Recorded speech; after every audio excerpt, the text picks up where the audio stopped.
Bienvenue à cette démonstration enregistrée. En 10 minutes environ, je vais vous montrer la simplicité d'utilisation de HVR pour répliquer des données en temps réel dans un environnement hétérogène.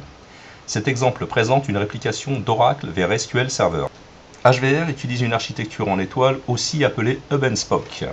Ici, le Hub HVR est installé sur mon PC sous Windows avec sa base de paramétrage sous SQL Server. La cible de la réplication est une autre base SQL Server installée sur mon PC. La source est une base Oracle dans une VM sur mon PC aussi, sous Linux gérée avec ASM.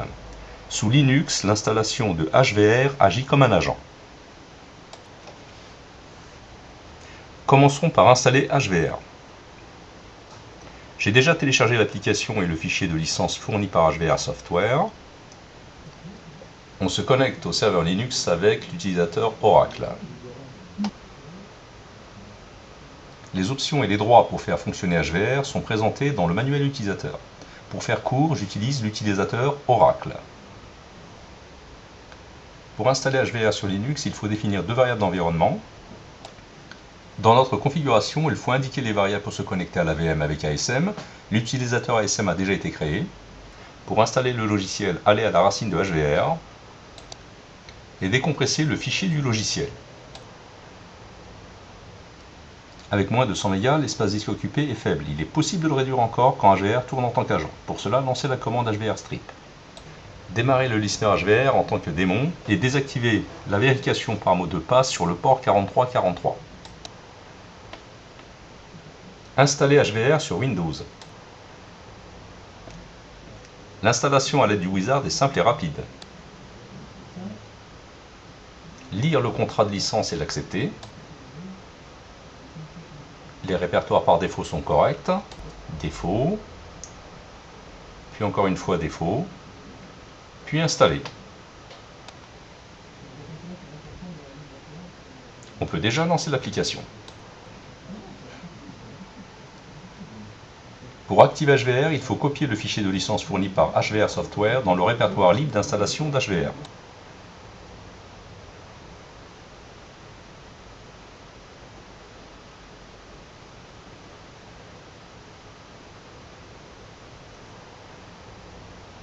À présent, nous allons préparer l'environnement SQL Server pour HVR. Se connecter à SQL Server Management Studio en tant qu'administrateur système. Créer une nouvelle base de données pour le hub. Utiliser HVR Hub pour le nom de la base et laisser tout le reste par défaut. Créer la destination SQL Server.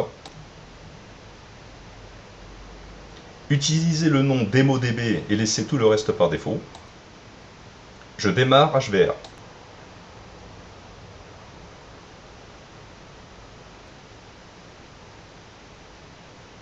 Le hub HVR se connecte à la base pour enregistrer ses paramétrages dans 15 tables. On utilise le user de la base SQL Server pour se connecter. Les droits administrateurs ne sont pas nécessaires, mais je les utilise pour cette démo. À la première connexion du hub à la base, HVR crée ses tables. D'abord, fournir les détails de connexion physique aux bases de données. Définir comment se connecter à Oracle sur Linux. Se connecter à l'agent HVR à distance qui tourne sur Linux. Saisir le chemin Oracle Home d'Oracle sur le système distant. Le schéma Oracle TPCC contient les tables que je veux répliquer. Pour cette démo, je vais me connecter avec ce user. La connexion est réussie.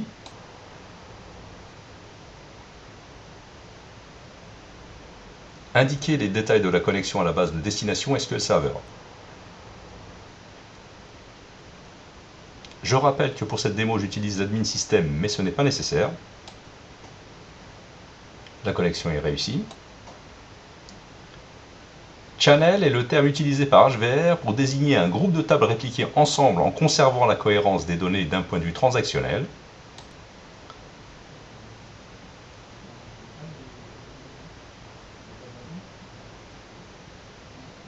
Un channel est la définition logique de la réplication, indépendamment de son implémentation physique. Le lien entre la définition logique et l'implémentation physique est défini dans location groupe. Créer un groupe pour la source. Avec la base Oracle.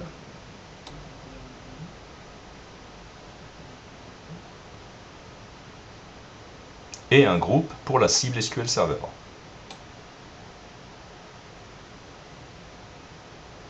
Choisir les tables pour le channel. Se connecter à la source pour lister les tables du dictionnaire d'Oracle.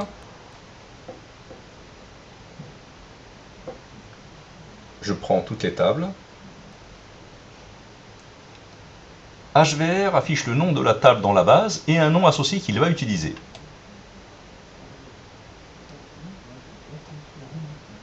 La notion d'action de HVR indique comment implémenter la réplication. Une action est définie pour un contexte comme un channel, une location, un groupe ou une table.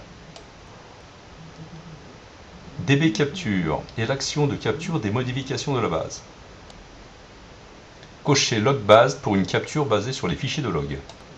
Il y a de nombreuses options possibles pour cette action. HVR a défini des valeurs par défaut très pratiques pour une réplication simple comme dans cette démo. Je n'ai pas besoin des options avancées ici, cependant chaque écran dispose d'un bouton d'aide contextuelle permettant de détailler toutes les possibilités.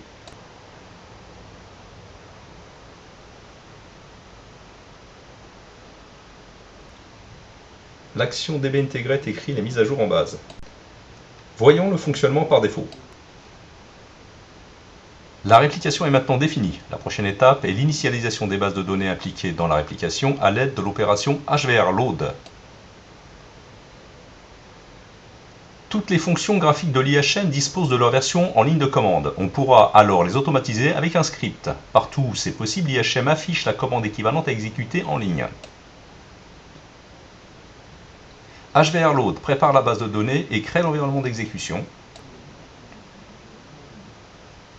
La prochaine étape est la création des tables cibles et l'exécution du chargement initial. Ces étapes sont lancées par la commande HVR refresh.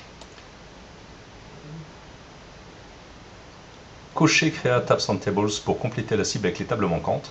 Activer le parallélisme pour accélérer le chargement. HVR exécute un premier rechargement à chaud pour lister toutes les transactions du chargement initial et s'assurer à partir de là que les systèmes restent correctement synchronisés à chaque réplication en temps réel. Les tables ont été créées et les données chargées. Démarrer les jobs de réplication. Le scheduler sur la machine où est installé le hub HVR s'assure que les jobs sont démarrés, logués et automatiquement relancés si nécessaire.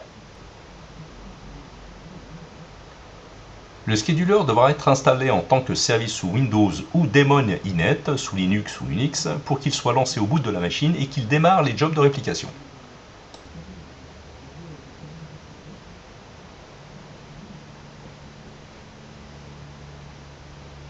La fonction trigger démarre les jobs. Les jobs s'exécutent à présent. Je lance un test de charge à l'aide d'une application de benchmarking pour observer HVR en action. Démarrer le benchmark.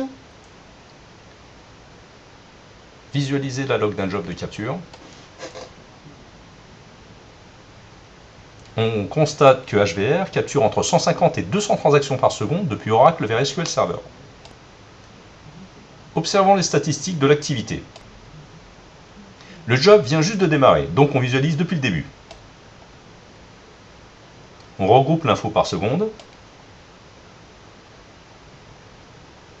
HVR présente plusieurs indicateurs sur la réplication. Tous les points des graphes peuvent être récupérés sous forme de tableau.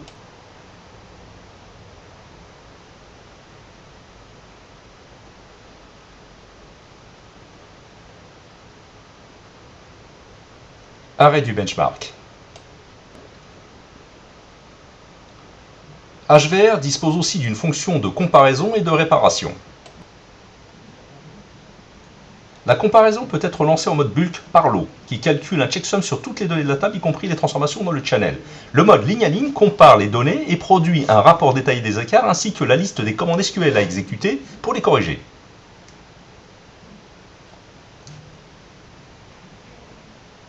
Lancer la comparaison en mode bulk permet de garantir que les systèmes sont synchrones.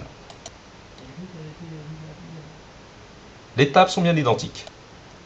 En à peu près 10 minutes, je viens de vous présenter la mise en place ex nihilo d'une réplication d'Oracle sous Linux vers une base SQL Server sous Windows. HVR permet de mettre en œuvre des réplications très performantes et non intrusives, s'appuyant sur la log. Cette démonstration vous a présenté un ensemble riche de fonctionnalités faciles à réaliser et à maintenir. Alors, à vous de jouer. Merci pour votre attention.